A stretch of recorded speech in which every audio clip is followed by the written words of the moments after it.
every chief executive will tell you is the problem of pressure. Pressure is too much on the chief executives and other, because people feel like as new DG you can do everything. You never think that you have limits. All corrupt practices in the legal profession or judiciary starts from the lawyers. Go and find it out. The judge have been up to their task. We are the one that normally want to attack us, particularly most of our seniors. Hello viewers, and welcome to Transparency Files, a weekly production of the Public Enlightenment and Education Department of ICPC. I am your host, Hawa Sani Garba. The fight against corruption requires the collective and determined efforts of all stakeholders, from the executive, the legislature, and the judiciary, to both the public and private sectors. Everyone must play their part to achieve meaningful progress.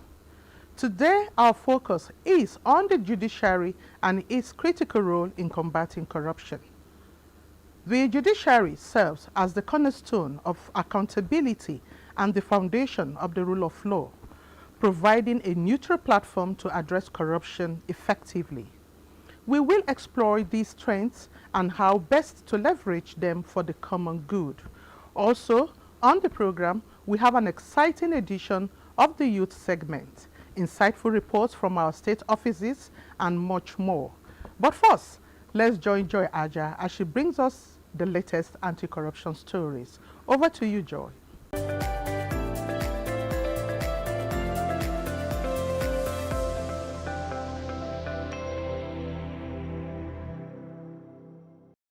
Thank you, Hawa.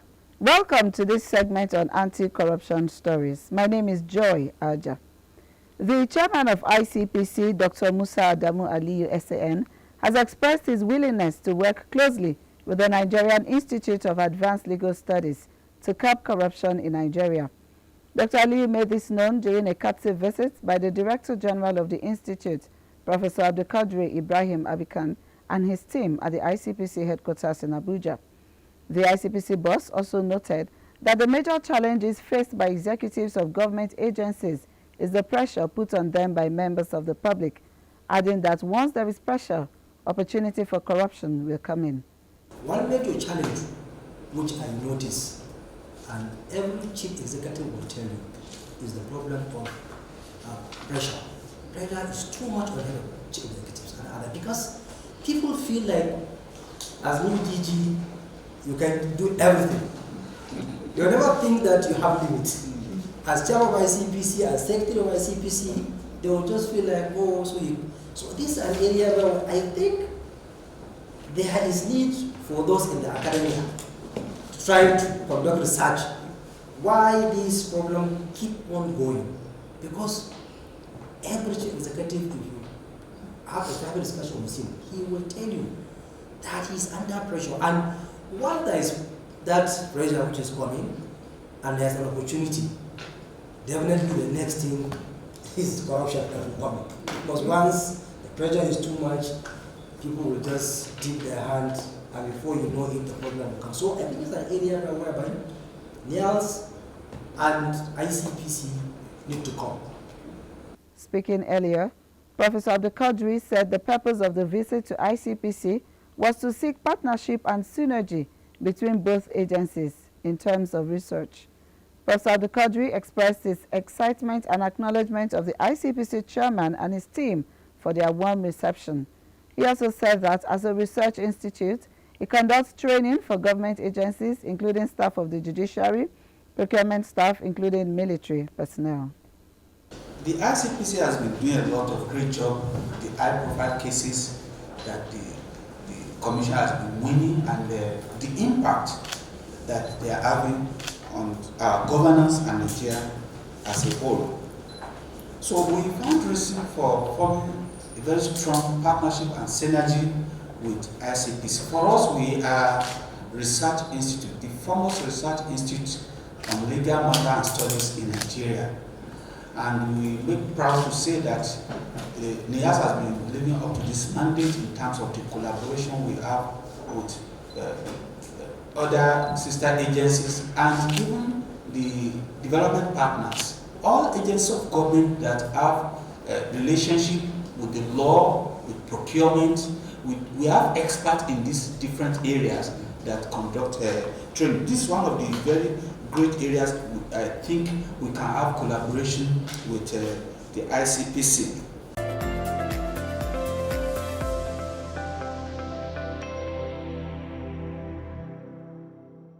In another development, ICPC has secured the conviction of one Lukman Sani Waziri, an accountant at Usman Danfodio University Teaching Hospital, Sokoto, for corruption and abuse of office.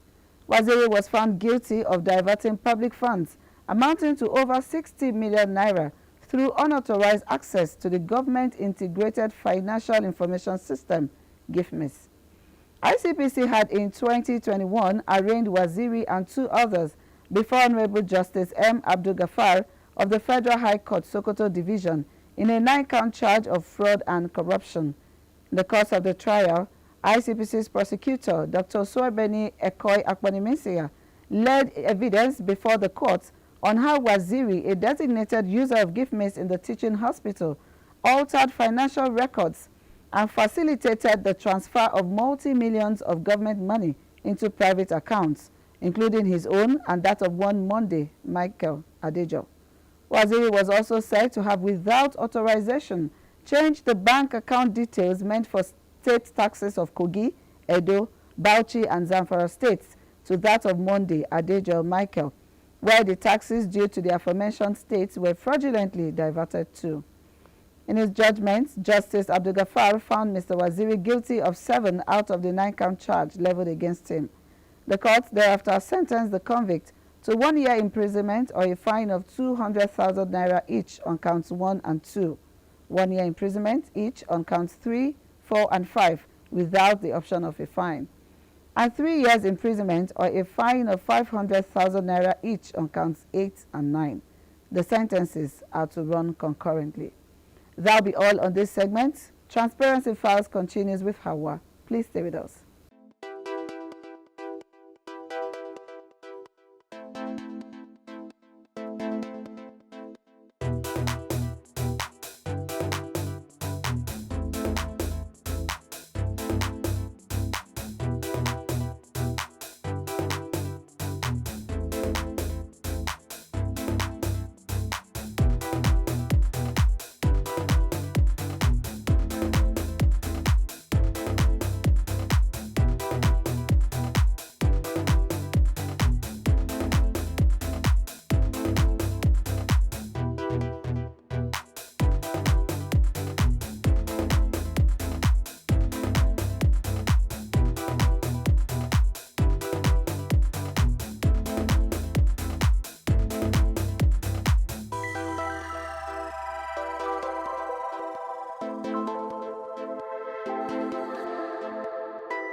Welcome back. You are watching Transparency Files. The judiciary plays a fundamental role in governance by ensuring justice, protecting individual rights, and upholding the principles of democracy and the rule of law. It interprets and applies laws, resolves disputes, and ensures that justice is served. As the guardian of the Constitution, the judiciary is responsible for interpreting legal frameworks to combat corruption, closing loopholes that corrupt individuals may exploit, while judicial precedents help strengthen the enforcement of anti-corruption laws and deter future offenders. But how much of this is being effectively implemented?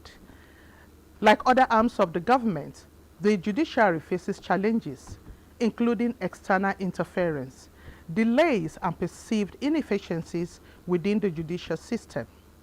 How can these challenges be overcome to restore trust and confidence in the system? We will explore these questions and more. Stay tuned.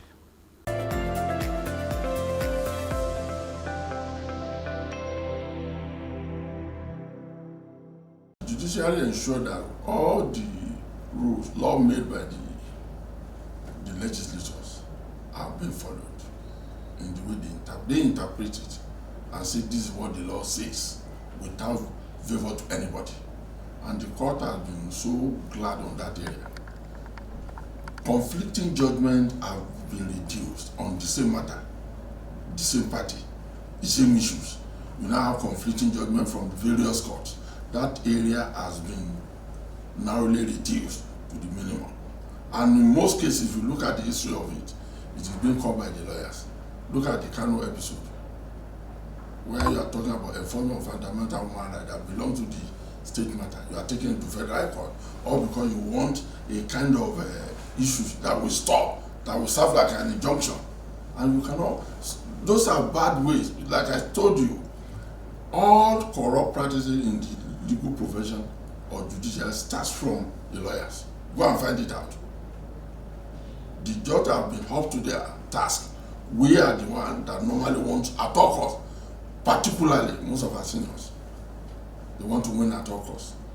It's not the number of cases that you got judgment in your favor that matters, but ensure what the court says is based on merit. The current leadership of the judiciary in terms of the CJN, Chief Justice of Nigeria, and the former one, they try to clean up most of the antics of some of the legal practitioners in order to induce them. They are the one who laid the foundation on how to clear them off.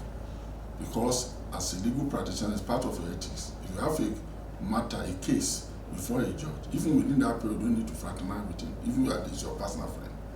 But some legal practitioners always make it as part of their own rules or conduct to be said, bad conduct to be said, to familiarize themselves with the judges and justices of Court of Appeal, justices of Supreme Court, based on the fact that they have cases before them for unfavorable display of support. So the inducement of some lawyers on the justices of a competent court of competent jurisdiction are the way of corrupting them. Are you getting my point? In order to get judgment in their favor, whether they merited it or not. But the current system does not allow for that. Frivolous application by lawyers to delay justice. When you know that in the matter you have, the case has no ground. These are an issue you will have advised your client that this case is bad.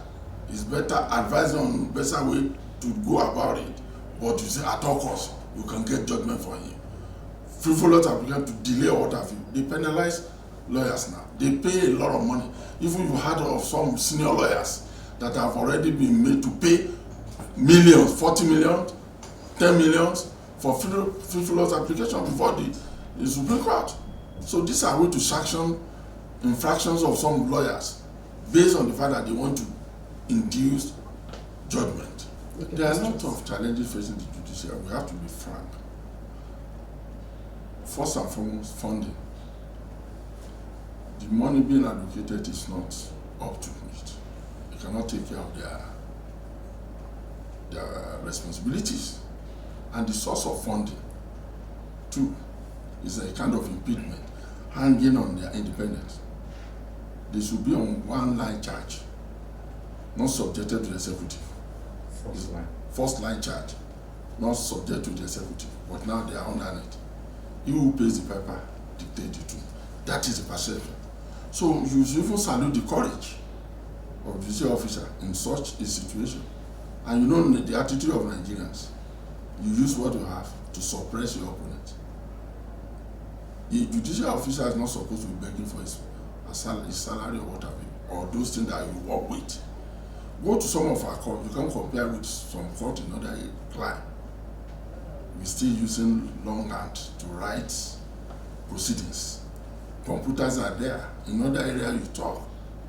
Even by talking, the judge is looking at you and watching what you are saying.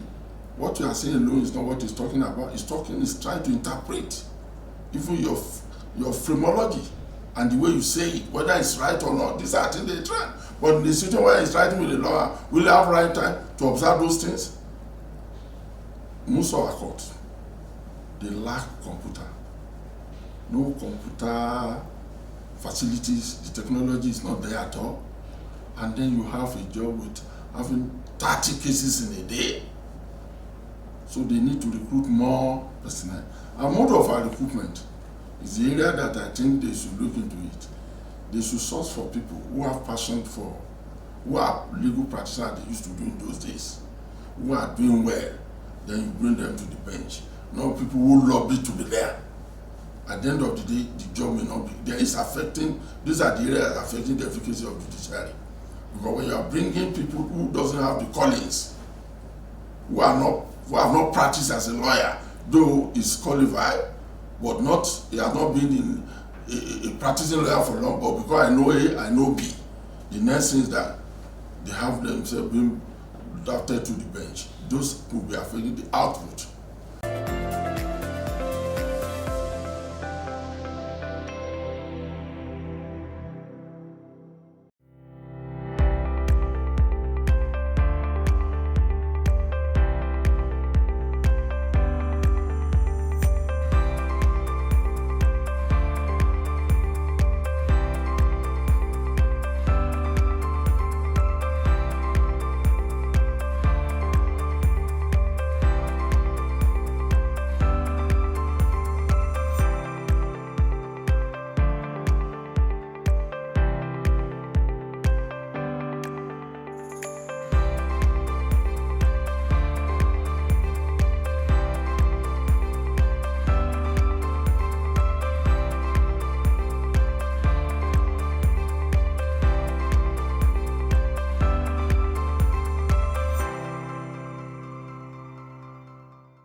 Now, let's turn to our youth segment.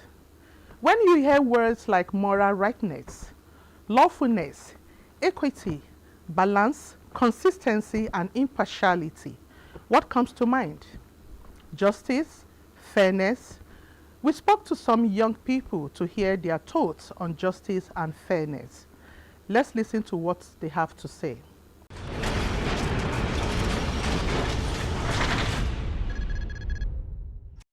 Justice means fairness and making sure people got what they actually want. And then justice and fairness are related, but they're not the same, because justice is the system, and then making sure that the rules are being followed, while fairness is how people feel through the process.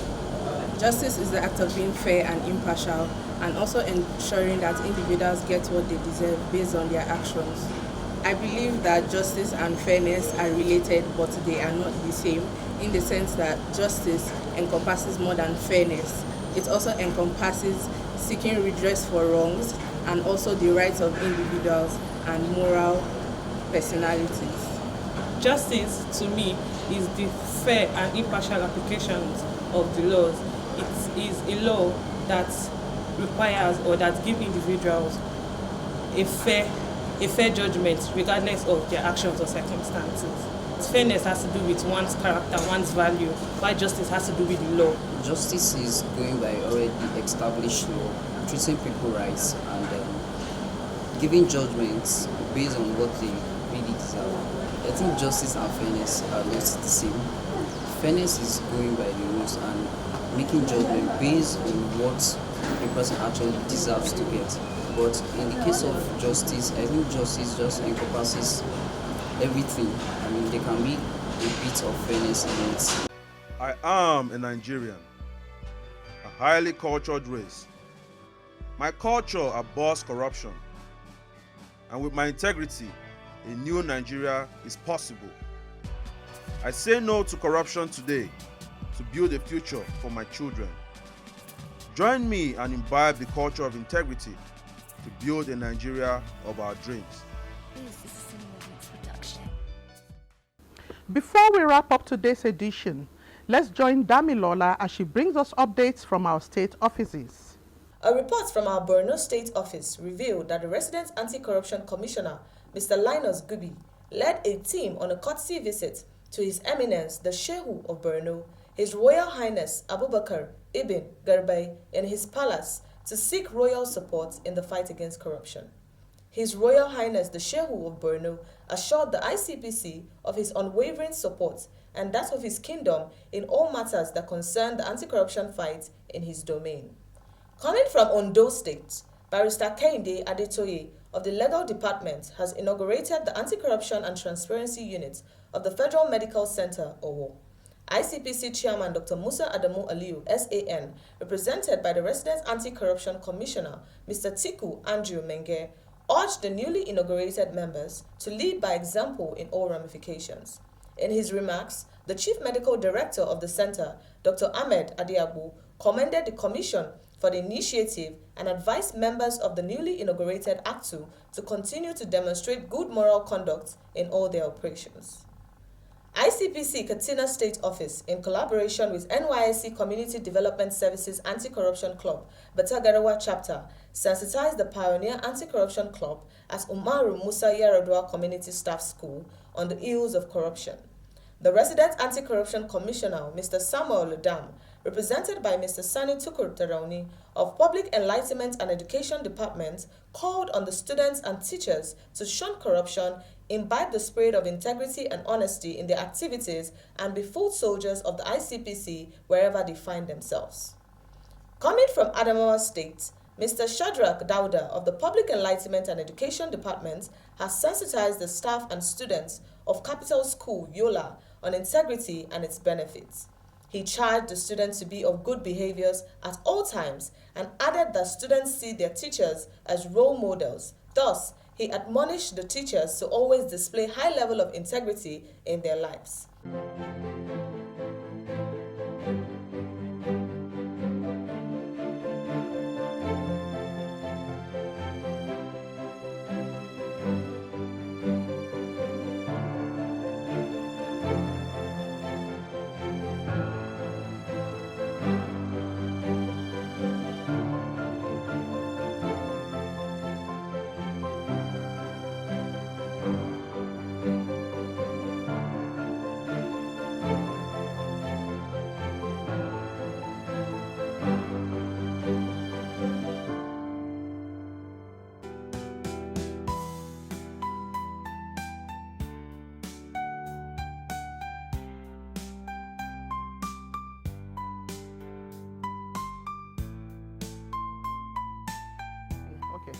That's our program for today. Join us every Friday at 6:30 p.m. on NTA Network and International. You can also catch up on previous editions on our YouTube page, ICPC Nigeria. See you same time next week. I am Hawasani Garba saying bye for now.